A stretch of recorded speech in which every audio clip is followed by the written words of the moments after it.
I'm Ashley Kim with Together for Choice. Previously, in episode 5, we presented an overview of the Home and Community-Based Services Settings Rule and briefly touched on the evaluation process called Heightened Scrutiny. Here's how the process works. First, states have to identify settings that are presumed to not comply with the settings rule. And then they have to develop an evaluative tool to assess each setting and use the tool to determine each setting's final status. If a state believes that a setting that is presumed to not comply with the settings rule does in fact comply, which means that the setting maximizes choice, rights, and opportunities for full access to the greater community, then the state can remove the setting from the heightened scrutiny list without submitting an evidence packet to CMS on or before July 2021. If you're not too familiar with the settings rule, I highly encourage you to watch episode 5 before you finish this video. It took Pathfinder Village, an internationally renowned community of people with Down syndrome and other developmental disabilities in Edmonston, New York, more than 5 years to go through this entire process. Meet Paul Landers, President and CEO of Pathfinder Village. Hi, Paul.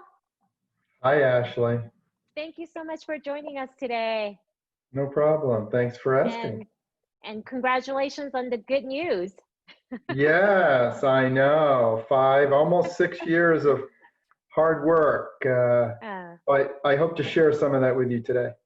Can you tell us about yourself and Pathfinder Village? Sure. I'm a career human service guy. Started out as a special ed teacher and somehow found my way in administration. So about 35 years in, most of that in congregate settings. I'd say about 30 of that 35 years have been spent in a congregate setting. So it's in my blood. It's something that I love and very dear to me. And Pathfinder Village, wow, where do I begin? Well, you have to begin in 1922 because that's our roots go back that far. It started out as a private school for Down syndrome children in 1922, run by a nurse, Florence Cheeseborough. And she basically would take babies from hospitals from New York City, New Jersey. At that time, that was quite common. And she raised these babies into amazing, wonderful, self-determined people. And she did that as a family business until the 70s when the Willowbrook Consent Decree came out. And the school had to modernize itself.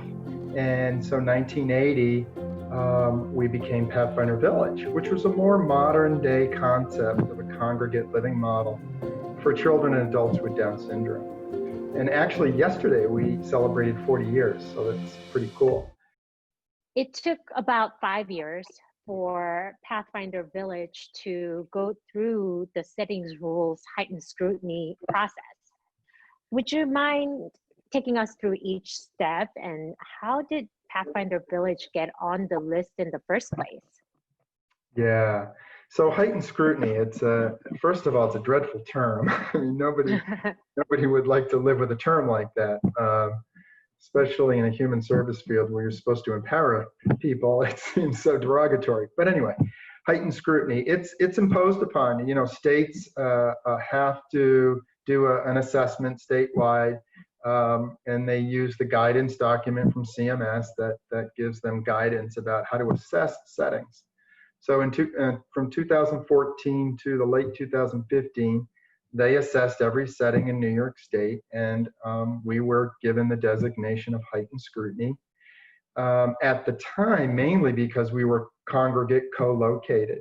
Thanks to Together for Choice's advocacy efforts and the change in that definition, they put us in the broader definition of the presumption that it's isolating in nature. So just because of our physical setting, they felt there's the presumption that it's isolating in nature. So the first thing we did, which I think was really important, is we studied and understood that process very well. So we hired attorneys. I had good policy people on staff. And policy is very challenging. If you're a small organization, you only have a couple staff. It's really hard to understand this language. It's written very cryptically. You have to interpret it a certain way, and you really need some legal policy minds around it. So we really felt like we understood what the task at hand was and what we needed to do. The second thing I had to do, I had to get the entire organization to have sort of a tolerance and acceptance of this process. You know, we didn't need to have a defensive position on this. We needed to really have a tolerance level and an acceptance that, hey, this is before us. We need to deal with it. We need to all agree to adopt that sort of attitude. Then the third thing we did is we really did an honest assessment. We brought external people and we looked internal, and we said, you know, we took the guidance documents and the tools that the state of New York used to assess us, and we did a good, honest self-assessment. And you know, the reason I think that was fairly easy for us is because that's how Pathfinder Village was born. You know, we've been through this once before, back in the late 70s with the Willowbrook consent decree. You know, that was a time when we really had to look at, are we the best we can be? Are the people we serving getting all that they can? And at that time, they said, no, we can do better. So we really went through that same process again 4 or 5 years ago. And we came out and said, you know, we're mostly okay, but there's some things that we probably could do better. And so out of that came sort of a directional statement and document that we said, listen, we feel like these are the things that we want to commit to.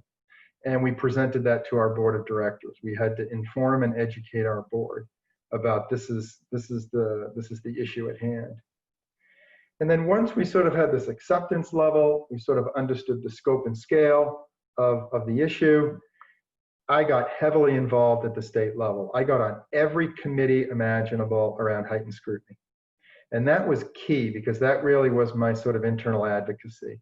You know, people started to get to know me, my leadership, the village, other leaders within the village. And so we wanted people to know who Pathfinder was in a positive way. So that was sort of like the beginning of our advocacy movement. And then really important part of this sort of figuring out how we could be more involved in our community and integrated in our community. We did a community assessment. You know, we went around our communities and asked, what's missing in our communities? Like what could make our communities better? And we decided that we wanted to try to be part of that solution. So we found things around us that our residents, our village could be a part of solving. And one of the issues was food. You know, we learned through that process that upstate New York is a food desert. And there's a tremendous amount of food insecurity here. Lots of farms, but we ship it all down to New York City. And so we thought, wow, this is a great opportunity for us to demonstrate that we truly are part of the village, part of the greater community. So again, we found things that were near and dear to our local community, and we became part of those solutions. Because part of the guidance document, and it's actually a brilliant part of the settings rules, is that wherever you're living, your village has to sort of be consistent with those things around you, right? It has to look the same, the lifestyle has to be similar, the things that you do have to be congruent with that community around you. So connecting these activities with our community was a really important piece of demonstrating that we are part of our community, both outside our campus and on our campus. And so we started to build these activities on our campus and off our campus. And when the evaluators came out, they thought, wow, this is amazing. You know, you're not just in this sort of secluded setting saying, oh, isn't this great? Everybody's happy. But you are truly part of this rural community's assets and deficits, and you're part of solving those issues. So I think that was sort of like the secret sauce in this whole thing. And the last thing we did is we actually did some evidence-based studies. We took the settings rule document and we actually studied some of the elements of it to show, one of the studies we did was a lifestyle study. So we studied the lifestyle habits of folks that lived at Pathfinder and folks that lived in the broader community. And we looked at things like, what's your social community? How many friends do you have? What are the, how do you live your life? And we matched up the two different lifestyles, and believe it or not, the lifestyles of the folks at the village far exceeded the folks in the community.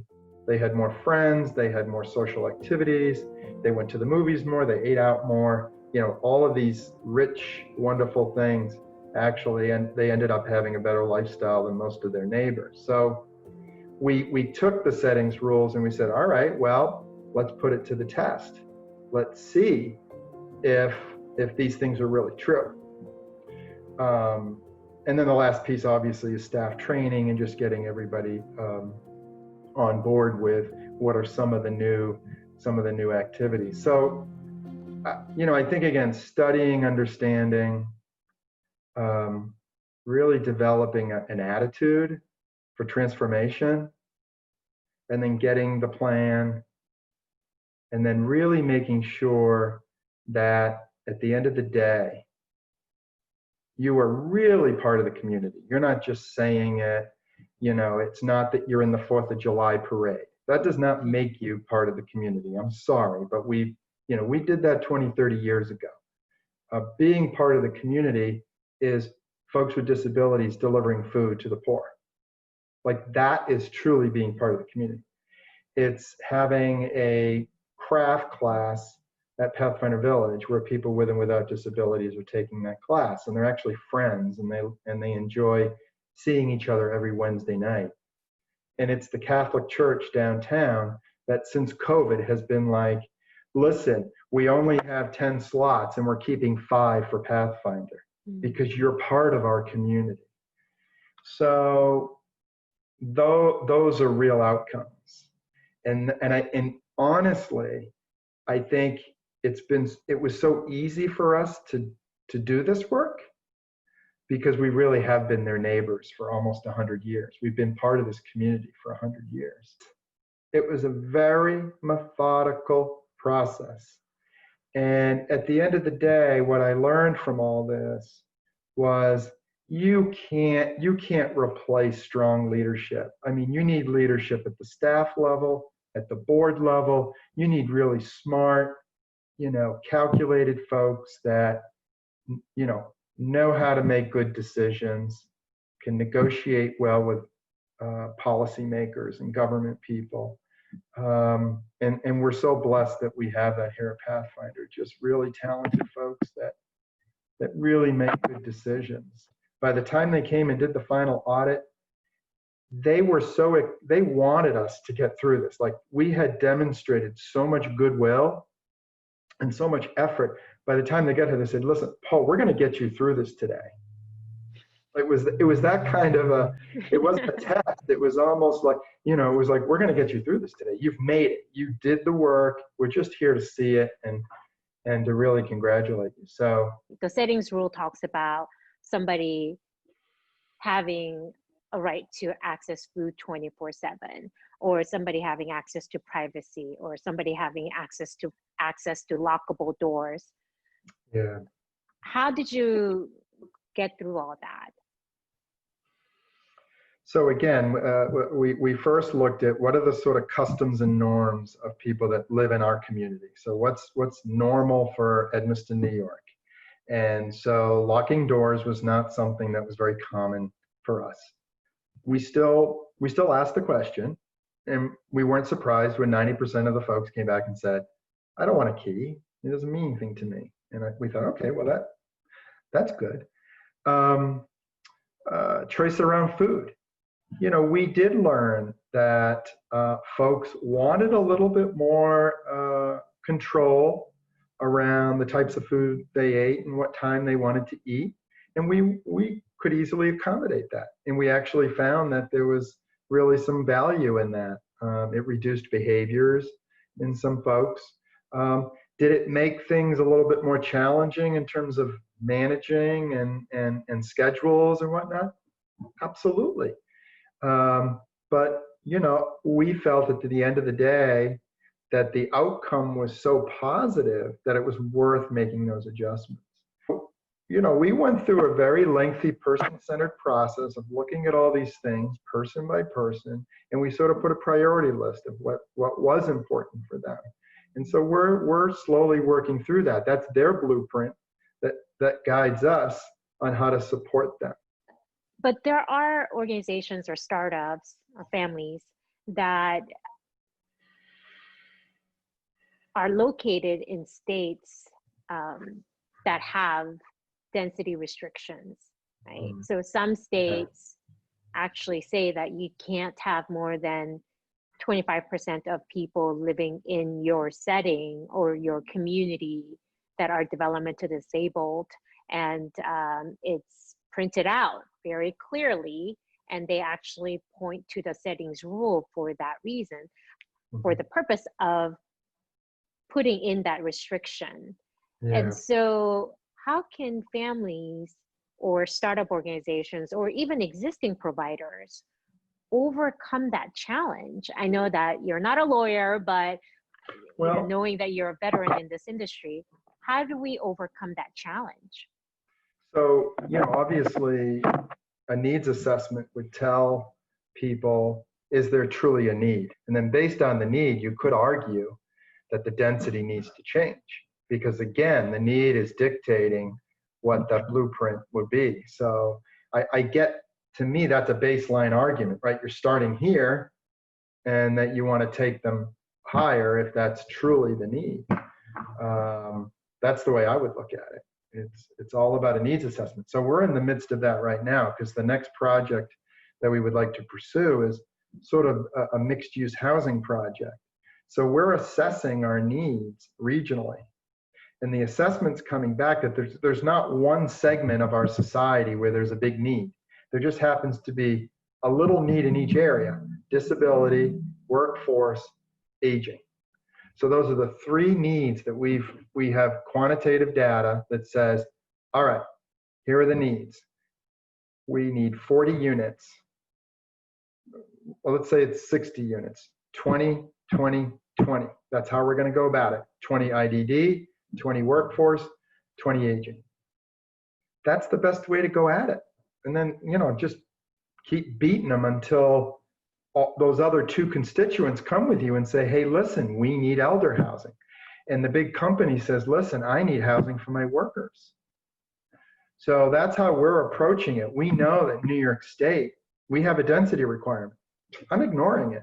I'm doing the needs assessment, and I'm going to go at them with the CEO of the fifth largest insurance company in New York State. I'm going to bring him, and I'm going to bring all these other folks around the aging issue, and they're going to say, we want this project.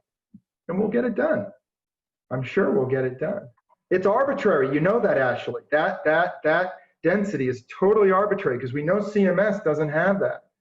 So I think it's a baseline. If you look at it like negotiating, buying a car, it's like, that's the price, but that's not the real price. We're going to negotiate that price. It's a baseline. And needs assessment, to me, is your most powerful tool. Well, it sounds like Pathfinder actually grew up in the last 5-6 years. Yes. Yeah. And it offers even more opportunities for people living there and around the community. So I am so excited that people will be learning about your experience and apply that to what they're going through, so that we can create more options for people that we serve. Well, thank you so much, Paul. Take care. Bye-bye.